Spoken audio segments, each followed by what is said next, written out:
Hey everyone, welcome to CyberTheo.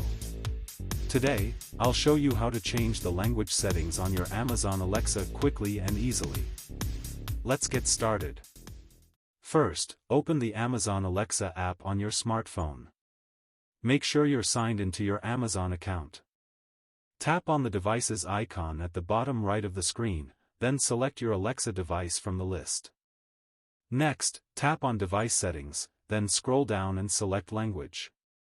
Choose your preferred language from the list. Confirm your selection by tapping OK or Save. Your Alexa device will now update to the new language. This might take a few moments. Once done, you can start using Alexa in your selected language. And that's it. You've successfully changed the language settings on your Amazon Alexa. For more quick tech tips, don't forget to like and subscribe to CyberTheo.